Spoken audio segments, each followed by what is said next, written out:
welcome to another episode of Drew's Brews Reviews.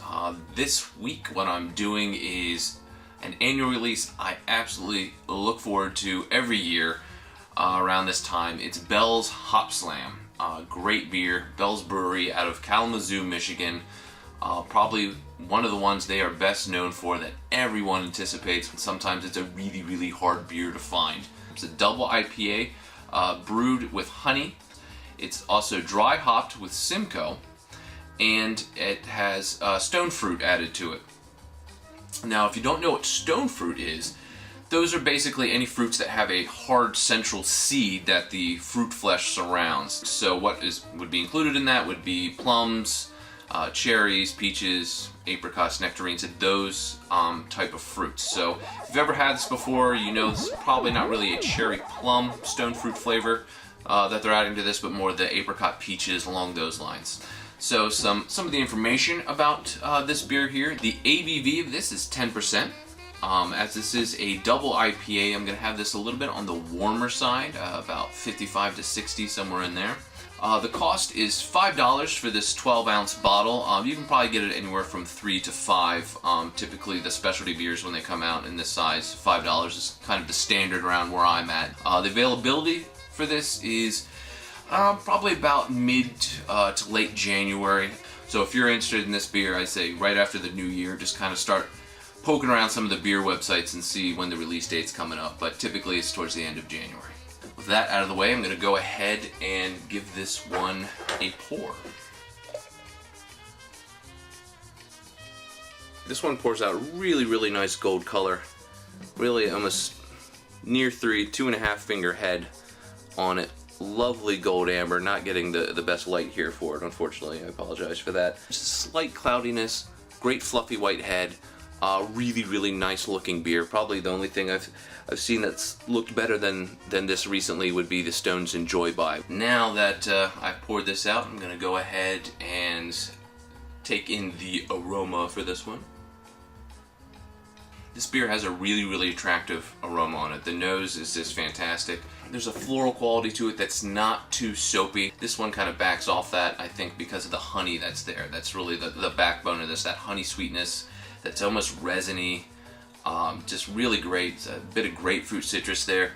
It doesn't dominate the smell. If you like the sweeter, resiny IPAs, this is definitely going to be a fantastic smell for you.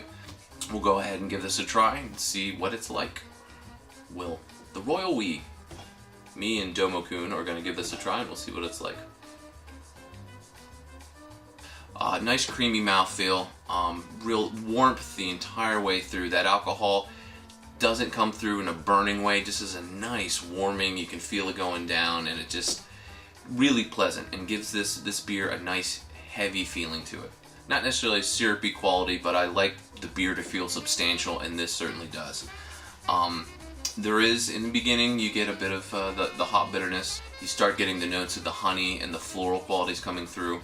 The grapefruit backs off a little bit this year. It's not as citrus as it used to be, and the grapefruit's definitely there. I mean, that's the strongest fruit element in this. The honey just makes this adds to the mouthfeel and to the sweetness, cuts the bitterness down, where the bitterness is there, but it's kind of held back by the honey, which makes this just a really lovely drinking beer. And I think you could pretty easily forget that this is a 10% beer. Other than that initial warming that you get through it, the alcohol doesn't bleed through that much, or mess up some of the delicate tastes that go on in here. Yeah, my one kind of disappointment is that lack of stone fruit. That I'm not getting that peach apricot, but I have to evaluate it for what it is. It's good beer, absolutely. There's some nice lacing there on the side of the glass from this beer. Always lovely to see. Now, because this is only a 12-ounce beer, I'm only having it out of this glass and not going to be trying a selection of glasses to see which one I enjoyed out of most. I just went with the tulip beer, as that's probably your best bet for something as fragrant and tasty as this particular double IPA tulip glass. Way to go. So I'm going to recommend the beer. It is definitely a good beer, one that I think people will appreciate. However, with this particular year's batch, I would say don't go out of your way to get it. Read some stories of people who look all over the place, go to a ton of different stores, maybe end up paying a lot more than what they should for it just because it has such a legendary status that they need to get a hold of it and try it at all costs. I would say this year's is not really worthy of that level of esteem. It's a good beer, not a great beer. The grapefruit that's there is always nice, the honey that's there is nice, but I just really wanted more out of the stone fruit and maybe to back the bitterness off just a little bit. So yeah, that's pretty much it from the Hopslam of 2014. Good beer. If you can find it easily enough and aren't spending too much, yeah, absolutely grab some if you're into IPAs. Now, it's not going to turn you over to the hop side. If you're not into them, this isn't going to change your mind really, but it probably would be, quote, drinkable for the people that don't like IPAs and can kind of tolerate them. So anyway, for Drew's Brew Reviews and Bill's Hopslam. For more beer reviews and episodes, you can go to pintsofinterest.net, on Facebook at facebook.com/pintsofinterest.